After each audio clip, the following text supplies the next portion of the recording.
Good afternoon, everyone. Thank you for joining us here on KREM 2 News First at 4. I'm Whitney Ward. And I'm Tom Sherry. Hey, look at this. Hey, look at this. Excited to be here today because we are continuing the mission of the KREM Cares Tom's Turkey Drive. We've got a special coverage today about our effort to feed 11,000 families who need some help. A delicious Thanksgiving meal, a complete Thanksgiving meal. As you can imagine, it takes a lot of work and it takes a lot of partnership here in our community. In just a few minutes, I'm going to be sharing more about how you can do something really big for a family in need for only $20. But first, we want to start with an update now on some of the major construction projects going on here in the Spokane area. Yes, the city says all traffic lanes are now open on Riverside Avenue. 2 other projects are also close to being done. KREM 2's Amanda Rowley shares an update now on when we can expect traffic to return to normal. Spokane drivers will be happy to know some of the major road construction projects here in Spokane are almost done. On North Monroe, the plan is to open all lanes of traffic by next Friday. Now at Riverside Avenue, right now, all lanes of traffic are open for the winter.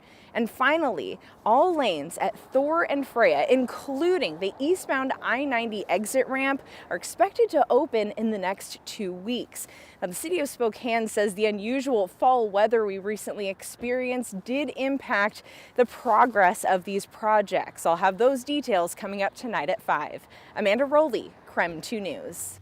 All right, and she is right. It has been very unusual fall weather. It definitely feels more like winter. Tom, you're here. We're going to take advantage of your skills and have you do weather as well for us in this first part of the show. Well, Jeremy's down at the big Inlander, winter party. Yes. And man, it looks like winter got started earlier. We're going to be checking in with Jeremy here in just a few moments. But, temperatures have been trending 10 to 15 degrees below average. I mean, heck, we're still in the early part of November.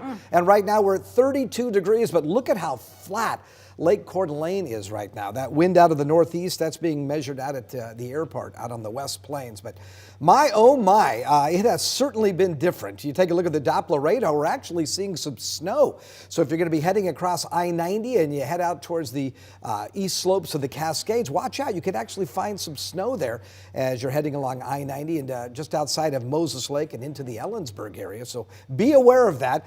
The Future Tracker computer model says that late tonight, or I should say mid hours tonight, we're looking for a chance of some snow or snow mixing with rain once again out in areas of central Washington. It doesn't look like it really makes it over here into the Spokane area. Saw it kind of fall apart. And if it does, some light snow showers do make their way into Whitman County or southwestern Spokane County. Most of that is going to be probably after we're already home and in bed. And then tomorrow we're going to look for a mostly dry day. So here we go. We're talking about Saturday's high of 37, but again, very cold overnight lows. Sunday morning down to 15 degrees. Nice to see the sunshine though on Monday. Again, a very cold start at 16, so we'll look for some morning fog and then we'll warm temperatures up to about 35 degrees. We'll check that.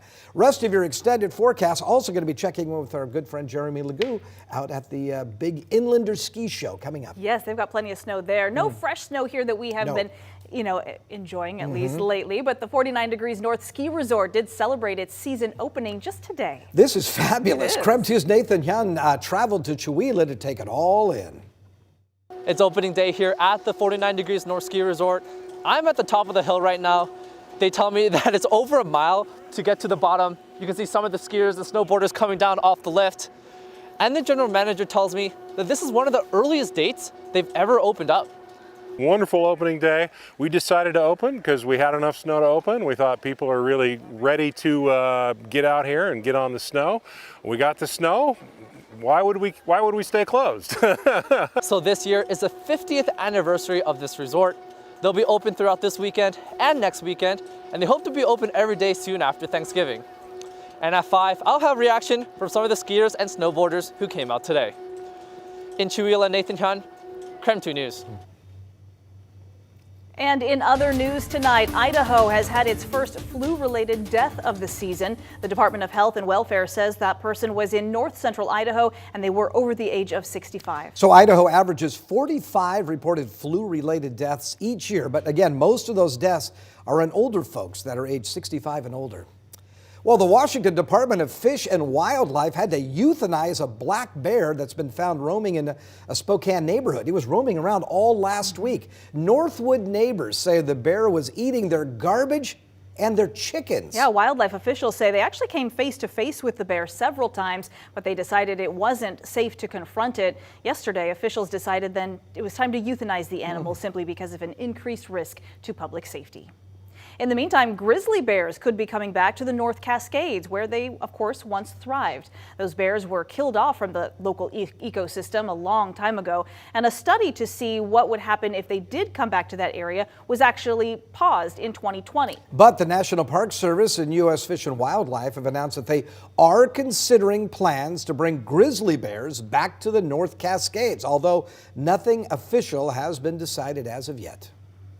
All right, as part of Tom's Turkey Drive, we want to share something pretty cool that's happening that's coming up tonight at 6. Yeah, I love this. I know it's a little unusual, but I'm actually going to be getting a package from Amazon delivered right here to our KREM studio. Yeah. So, and I think it may be Tom's Turkey Drive related, I'm sure hoping.